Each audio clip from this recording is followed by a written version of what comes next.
అహ్మదాబాద్ లో విమానం కూలి 240 మందికి మీదనే జీవిడ్చిరు. ఒక్కడంటే ఒక్కడే పానాలతో బయటపడ్డాడు. చూద్దామన్నా గుర్తుపట్టకుండా కాలి మషయిర్రంతా. శవాలు కూడా గుర్తుపట్టని తీరుగాయి ఇంటోళ్ళంతా ఆడనే కుప్ప కూలిపోయి రోధిస్తుర్రు. అంత పెద్ద ప్రమాదంలా ఒక్కటి మాత్రం ఇంత కూడా మష అంటకుండా దొరికింది. అసలు ఎంత చిత్రమో చూడురే. అసలు ఇంతవరకు ఏడ జరగని కనీ విని ఎరగని వింత ఒకటి బయటపడ్డది అహ్మదాబాద్ విమాన ప్రమాదంలా. టేకాఫ్ అయిన జర్రసేపటికే మెడికల్ కాలేజీకి గుద్దుకొని ఏడి కాడికి కూలిపోయి కాలి బూడిదయిందంతా. మనుషులైతే గుర్తుపట్ట రాకుంటనే కాలిపోయిరు. అంత ఘోరంలా శ్రీకృష్ణుని భగవద్గీత మాత్రం ఎట్లా బయటపడ్డదో చూడుర్రి. మీది అట్ట జర చినిగిపోయింది కానీ లోపల మాత్రం ఇంత కూడా డ్యామేజ్ కాకుండా బయటపడ్డది. ఒక్క అక్షరం కూడా షెల్లా చెదురు కాలేదు. ఎంతటి వింతనో కదా. దీన్ని చూసిన ప్రతి ఒక్కరు అవాక్కైతురు. ఇప్పుడు మనుషులు అసొంటోలే శర్మం గాలిపోయి పానాలు ఇడ్చిరు. అసొంటిది కాగితాల బుక్కుకు ఏం కాలేదంటే ఏమనుకోవాలి? దీన్ని ఎట్లా ఆలోచన చేయాలి? దేవుని సృష్టిలా ఎన్నో వింతలు చూసినాం కానీ ఇసొంటి వింతను చూస్తామని కలలు కూడా ఊహించలే. ఆ భగవద్గీతకు ఏం కానట్టే అందులున్న మనుషులకు కనీసం చిన్న పిల్లలైన పానాలతో బయటపడితే అయిపో దేవుడా, జర్రంతనైనా జాలి చూపియాలనిపించలేదా నీకు అని కుత్కెలు గూలవడంగా ఏడుస్తుర్రు చచ్చిపోయిన వాళ్ళ ఇంటోళ్ళు. మరి ఈ ప్రమాదం ఎట్లయిందో అనేది బయట పెట్టినాకనే అస్సలు నిజాలు తెలుస్తాయి. ఇక అదే పని మీద ఉన్నారట ఆఫీసర్లు కూడా. ఇక ప్రమాదం గురించి అస్సలు నిజాలు ముందే బయటపడతాయి. మొన్న కాళేశ్వరంలా ఇవాళ బనకచెర్ల ఇట్లా ఒకటి కాకపోతే ఒకదాని గురించి ఏదో ఒక లొల్లి చేస్తుంది సర్కారు. అయితే సర్కార్ కావాలని ఇట్లా చేస్తుందని చెప్పి కాళేశ్వరం గురించి పవర్ పాయింట్ ప్రజెంటేషన్ చేసి పూసగుచ్చినట్టు వివరించి చెప్పిండు కదా మాజీ మంత్రి హరీష్ రావు. ఇప్పుడు బనకచెర్ల ప్రాజెక్ట్ గురించి మళ్ళా పవర్ పాయింట్ ప్రజెంటేషన్ ఇచ్చిండు. ఆన్లైన్ చెప్పుకొచ్చిండో చూసి మనం కూడా తెలుసుకుందాం పాండ్రి. ప్రతిపక్షాలను ఇరిటేట్ చేసే ఉద్దేశమే తప్ప ఇరిగేషన్ మీద శ్రద్ధ లేదు.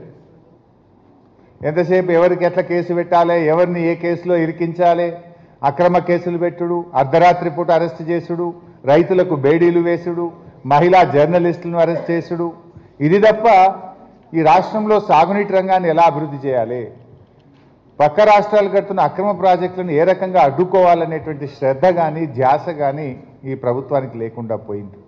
ఆ గది అస్సలు ముచ్చట. కాంగ్రెస్ సర్కార్కు ప్రతిపక్షాలను ఇరిటేట్ చేసుడే పని తప్ప ఇరిగేషన్ మీద శ్రద్ధనే లేదనుకుంటా షురూ చేసిండు హరీష్ రావు బనకచెర్ల ప్రాజెక్టు ముచ్చట.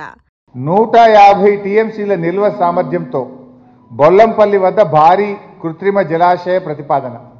ఇక్కడ ఒక పాయింట్ కూడా మీరు అర్థం చేసుకోవచ్చు. గతంలో కేసీఆర్ గారు 50 టీఎంసీలతో మల్లన్న సాగర్ కడితే నది లేని చోట 50 టీఎంసీలతో అంత పెద్ద రిజర్వాయర్ కడతారా, అంత అవసరమా అన్నారు. ఇలా ఆంధ్రప్రదేశ్ 150 టీఎంసీలతో కృత్రిమ జలాశయం నిర్మిస్తూ ఉంది. ఇన్నరా ఏమన్నాడో, గతంలో కేసీఆర్ 50 టీఎంసీలతోని మల్లన్న సాగర్ కడితే నది లేని చోట అంత పెద్ద రిజర్వాయర్ అవసరమా అన్నారు. కానీ ఇవాళ అది చూసి ఏపీ గొల్లపల్లి కాడ 150 టీఎంసీలతోని కృత్రిమ జలాశయాన్ని కడుతుర్రు. దీన్ని బట్టి అర్థం కావాలి కేసీఆర్ ఆలోచన ఎసువంటిదో. అటెన్క బనకచెర్ల గురించి మాట్లాడుకుంటా ఆంధ్ర మన మీద చేస్తున్న కుట్ర గురించి బయట పెట్టిండు. మీ అందరు 200 అనుకుంటున్నారు. వాళ్ళు ఒక డిపిఆర్ ఈ మధ్యనే ప్రిలిమినరీ ఫీజిబిలిటీ రిపోర్ట్ను వారికి ప్రజెంట్ చేసినారు. కేంద్రంలో సిడబ్ల్యూసీకి ఇచ్చారు ప్రిలిమినరీ ఫీజిబిలిటీ రిపోర్ట్. అందులో చూస్తే 400 టీఎంసీలు తీసుకుపోతామంటారు. ఇప్పుడు దోసవే ఫ్యూచర్లో 400. ఆ 400 కోసం ఇప్పటి నుంచే మేము తవ్వే టనల్లు కానీ కాలువల సైజు 400కు తవ్వుతామని రాసింది. అందులో ప్రస్తుతం 2 టీఎంసీలతోని కమిషన్ చేసుకున్న తవ్వే టనల్లు కానీ కెనాల్స్ కానీ సర్జ్ షాప్స్ అన్ని 3 టీఎంసీలకు తవ్వుతాం. ఇప్పుడే భవిష్యత్తును దృష్టిలో పెట్టుకొని 3 టీఎంసీలు ఒక రోజుకు తీసుకుపోయే విధంగా టనల్లు తవ్వుతాం, కాలువలు తవ్వుతామని ఆంధ్రప్రదేశ్ ప్రభుత్వం ఇచ్చిన ఫీజిబిలిటీ రిపోర్ట్లోనే రాశారు. మనం అనుకుంటున్నాం 200 తీసుకుపోతారని, వాళ్ళు సూటు పెట్టింది 400. ఆనాడు పోతిరెడ్డిపాడులు అట్లే కుట్ర చేసిండ్రు.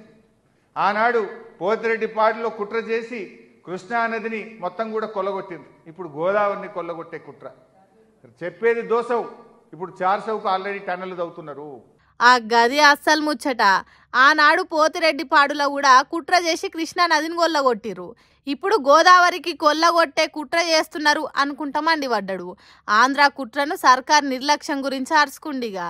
ఇప్పుడు 200 టీఎంసీల నీళ్లను దోసుకునుడే గాక భవిష్యత్తులో దాన్ని 400 టీఎంసీలకు పెంచుకుంటామని ఏపీ సర్కార్ కేంద్ర సర్కార్కి ఇచ్చిన నివేదికలో స్పష్టంగా ఉంది. వాళ్ళంతా బాజాబ్తా బయటికి మీ తానికెళ్ళి ముందు ఇంకా దోసుకుంటామని చెప్తుంటే ఈ కాంగ్రెస్ సర్కారేమో నాకు చెప్పకు నా ఈపుకు చెప్పన్నట్టు పట్టిలేనట్టు చేస్తుర్రు. మన నీళ్లను బయటోడెవడో వచ్చి దండకపోతుంటే సర్కార్కు కళ్ళు లేవా? ఇసువంటి పట్టించుకున్నాడు మానేసి ఎంతసేపు ప్రతిపక్షాల మీద వాడు ఏడ్చుడు, వాళ్ళ మీద కేసు వీళ్ళ మీద కేసు అనుకుంటా టైంపాస్ చేస్తుందని పవర్ పాయింట్ ప్రజెంటేషన్ చేసి అందరికి అర్థమయ్యేటట్టు చెప్పిండు.